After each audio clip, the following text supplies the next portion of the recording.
Scan the QR code for the relevant text references for this lesson. By the 1500s, the stage has been set for the dawn of a new Europe to emerge. Renaissance humanists loved the writings of ancient pagan writers like Cicero and Horace, whose Latin they considered splendid and dignified. Unlike the Latin of the university masters of their day, they saw themselves as the resuscitators of ancient language, literature, and culture. They congratulated themselves on rescuing books from monasteries where they felt the old classics had just gathered dust. Humanism was a movement to revive classical Latin and later Greek, as well as the sensibilities that accompanied the ancient languages. Humanism began in the Italian city-states, and the humanists drew parallels between themselves and the scholars of the city-states in the ancient world. Humanism was a way to confront the crises of the 14th through 16th centuries. Humanists wrote poetry, history, moral philosophy, and grammar, all based on classical models, especially those of Cicero. Most humanists combined sincere Christian piety with a new appreciation of the pagan past. Most of you are at least familiar with the unrequited love Steve Urkel had for his neighbor Laura Winslow on the 90s hit series Family Matters. But before there was Steve Urkel, there was another unrequited love for another Laura that has since been immortalized in poetry. But the basis of that love story was perhaps based on that of Francis Petrarch, the first humanist. Petrarch is best known for his poems dedicated to Laura, an otherwise unknown woman. Petrarch wrote more than 300 sonnets to Laura, as well as other short lyrics and one long poem. Laura died in 1348 at the age of 38, likely from the plague. But Petrarch continued to write poems about Laura after her death, expressing his sorrow and describing her return to him in dreams. Petrarch's poems that gave rise to a whole generation of translators and imitators in Europe and particularly in England, where his example inspired the likes of William Shakespeare. Women played a pivotal role in the Renaissance too. One such woman was Christine de Pizan. She was a humanist writer and courtier who wrote poems inspired by classical models to support herself, her mother, and her children after she was widowed. Although her patrons included the Duke of Burgundy and an English earl, Pizan admired Joan of Arc and lamented the violence of the 100 Years' War. Her works, considered to be some of the earliest feminist writings, include poetry, novels, biography, and autobiography, as well as literary, political, and religious commentary. The Book of the City of the Ladies, Christine argues, among other things, that men write misogynist lies because they are ignorant or resentful of women's abilities. Architects and artists also admired ancient Athens and Rome, but they modified classical models and melded them with medieval artistic traditions. Renaissance artists and musicians worked for patrons, who included churchmen, secular rulers, and republican governments. In contrast to medieval cities that had grown without planning, Renaissance cities were reimagined by architects, such as Leon Battista Alberti, as places of order and harmony containing both public and private spaces.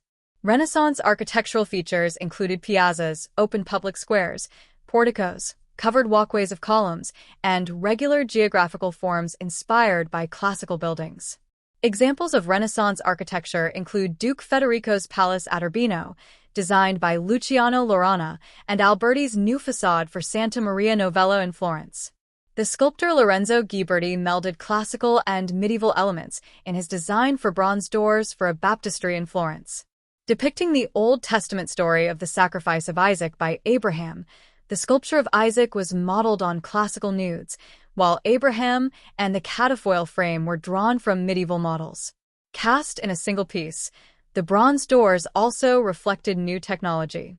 Painted during the Italian Renaissance, a period of revived interest in classical antiquity, humanism, and artistic innovation, The Birth of Venus by Botticelli was commissioned by the influential Medici family of Florence. The work reflects the Renaissance's blending of mythology, philosophy, and Christian thought. From a humanist perspective, this painting reflects Renaissance humanism, celebrating the beauty of the human form and intellectual revival of classical themes.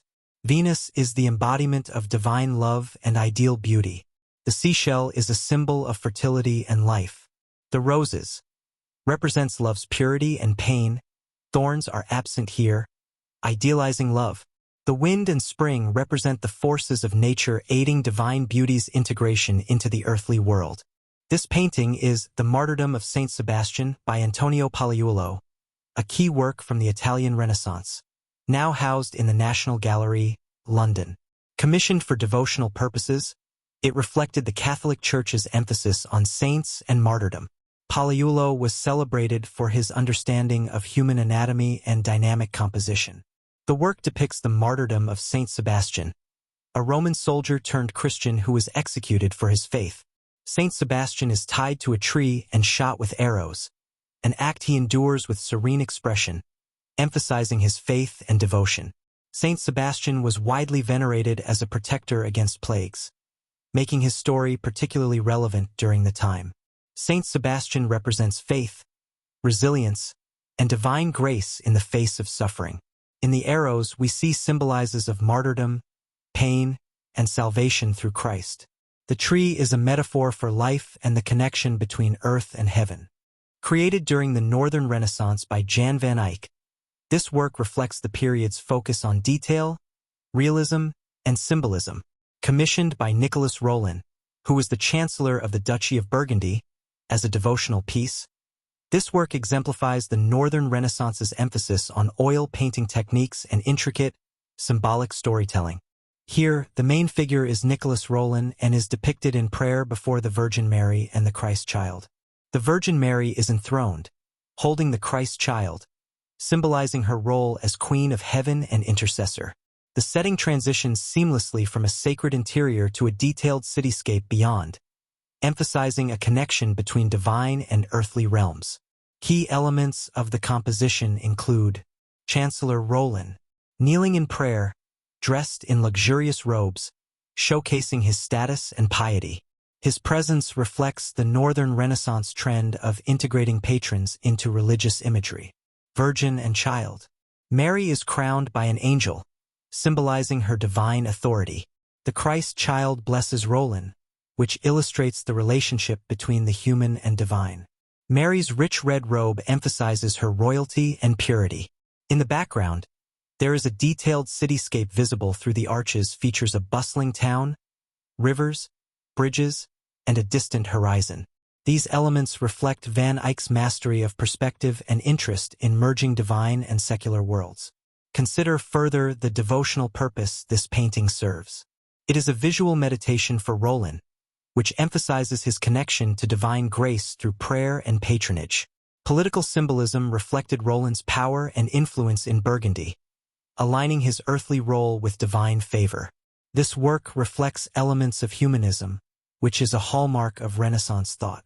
This is shown through the integration of human figures into sacred narratives. In music, Renaissance music was appreciated for its ability to express the innermost feelings of the individual. Patrons included the Avignon popes, the Duke of Ferrara, his daughter Isabella d'Este, and her husband, the Duke of Mantua.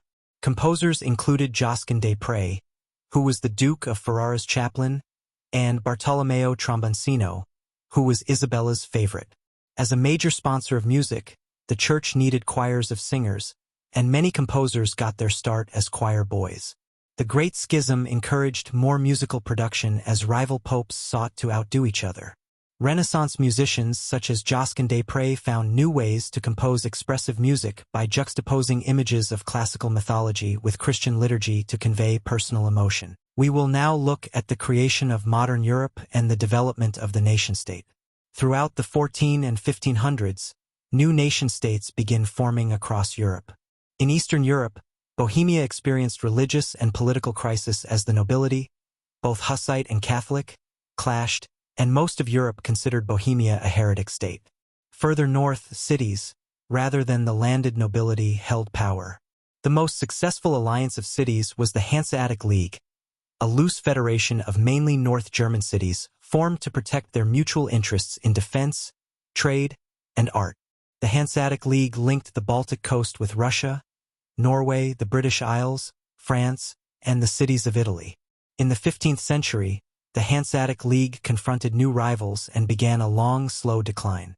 Further east, two new monarchies emerged in Poland and Lithuania.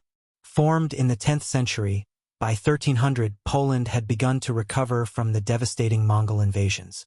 The kingdom expanded demographically and economically, in part due to the migration of Jewish and German settlers who helped build towns such as Krakow. Lithuania was the only major holdout from Christianity in Eastern Europe, until it expanded into southern Russia, and its Grand Dukes flirted with both Roman Catholic and Orthodox Christianity. Poland and Lithuania were united following the 1386 marriage of Lithuanian Grand Duke Jogailo and Polish Queen Jadwiga. Jogailo was subsequently elected by the Polish nobility as King Władysław II Jagiello. He became a Catholic and promised to convert Lithuania. The union of Poland and Lithuania lasted until 1772.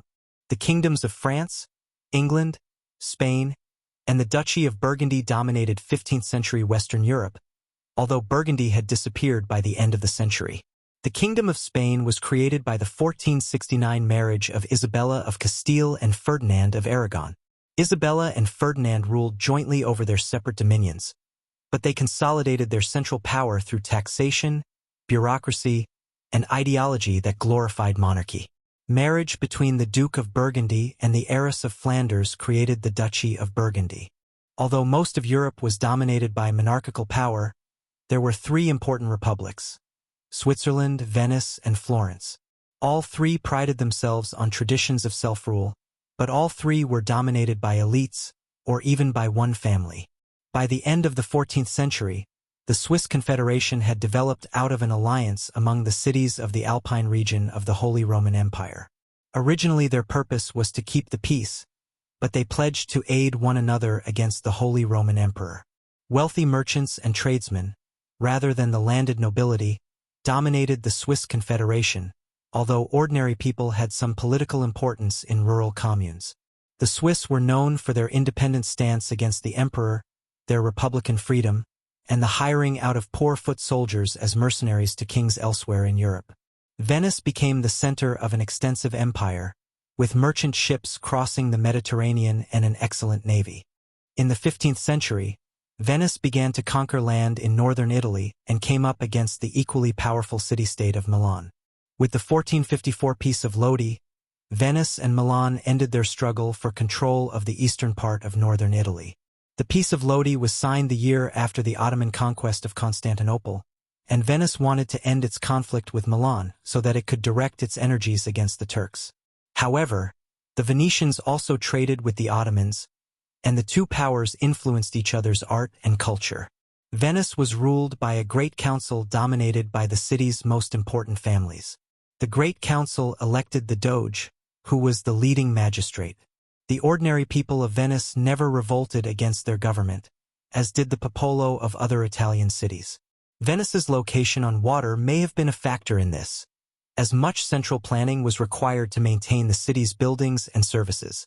The conquest of Padua in 1405 transformed Venetian culture, bringing humanism and Renaissance art to the city. The style of the Venetian Renaissance remained distinctive, however, as Venice had long been influenced by Byzantine art. Characteristic features included strong colors, intense lighting, and sensuous use of paint. By 1427, Venice's rival was Florence, which was then the center of Renaissance culture. Its government compiled a comprehensive tax record of city and rural households, the Catasto. Completed in 1430, this census provided important details about social relations and demographics. Florentines recognized class divisions, referring to the little people, workers, artisans, and small merchants, about 60% of the population, and the fat people, wealthier merchants and other professionals, about 30% of the population. At the bottom of the hierarchy were slaves and servants, mostly women from the surrounding countryside employed in domestic service. At the top, a tiny 1% of patricians, bankers, and merchants controlled a quarter of the city's wealth. Most Florentines lived in households of 6 or more, although the family unit itself, whether nuclear or extended, varied depending on wealth. Extended families and higher numbers of children were the norm in families of rich patricians and landowning peasants in the countryside. Middle and upper-class families hired wet nurses to breastfeed their infants. Although Florence was a republic, its society and political life were turbulent as political factions and social classes competed for power. In the Siampi Revolt of 1378, named after wool workers, was the most important of these civil uprisings. Following the revolt, the Siampi won the right to form a guild, and power was redistributed in the city. By 1382, the upper classes were again monopolizing government, and by 1434 the Medici family became the dominant power. Cosimo de' Medici, 1389 to 1464, founded his political power on the wealth of the Medici Bank. Cosimo's grandson Lorenzo the Magnificent took power in 1467 and bolstered the regime's legitimacy through his patronage of the humanities and the arts, possibly encouraging the young artist Michelangelo. The Medicis made many enemies and were driven from power several times. But in 1530, the Florentine Republic fell for good as the Medicis took power again, declaring themselves Dukes of Florence. The Renaissance in Europe would have been a tough time to be poor. Poor families sometimes could not afford to raise their children and abandoned them to strangers or public charity. The European Renaissance was also a tough place to be Jewish. During the Renaissance, Europe's Jewish population was subjected to systematic persecution. One example was the case of the Conversos, who were Jewish people who had converted to Christianity. Conversos had taken advantage of opportunities reserved for educated Christians, and many had risen to high positions, which bred resentment. Their commitment to Christianity was also questioned. Persecution of Conversos was justified by branding them heretics and traitors. The Spanish monarchy in Queen Isabella and King Ferdinand set up the Inquisition in Spain to persecute Conversos. In addition, they decreed in 1492 that all Jews in Spain must convert or leave the country. The monarchs pursued similar policies against Muslims, conquering that same year the last Islamic stronghold at Granada. In 1502, all Muslims were required to adopt Christianity or leave the kingdom. This marked the end of a 500-year period of domination by African Islamic Moors in Spain. By the time we reached the end of the 1500s, picture of modern Europe had more or less taken shape. The Holy Roman Empire dominated Central Europe. Its key regions included cities like Cologne, Frankfurt, and Vienna. The Swiss Confederation Southwest, which maintained relative independence. The empire's structure was highly decentralized, with numerous semi-autonomous territories and rulers.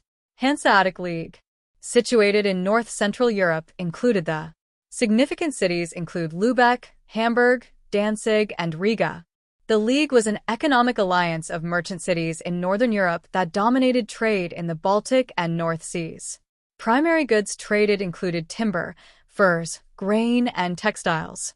The emerging state of France featured a centralized monarchy with Paris as its capital. France was growing increasingly powerful and expanding its influence in Europe. England was positioned for transcontinental influence. Spain was united under Ferdinand and Isabella through the union of Aragon and Castile. 1492 marks the Reconquista's completion with the conquest of Granada and Christopher Columbus's expedition. In Eastern Europe, there was Poland-Lithuania, which was a vast state formed by the union of Poland and Lithuania. The kingdom played a key role as a buffer against the Teutonic Knights and the Mongol threat. The Teutonic Knights controlled territories in Prussia and the Baltic region but were declining in power. Muscovy, rising power centered around Moscow, positioned to emerge as the dominant Russian state. In southern Europe, there were the Papal States, which were governed by the Pope in central Italy. These states were both a spiritual and temporal power. Italy featured fragmented city-states like Florence, Milan, Venice, and Naples. Lesson. They Be were sure hubs to of the consult Renaissance, relevant text influencing references art, for more details. science, and philosophy.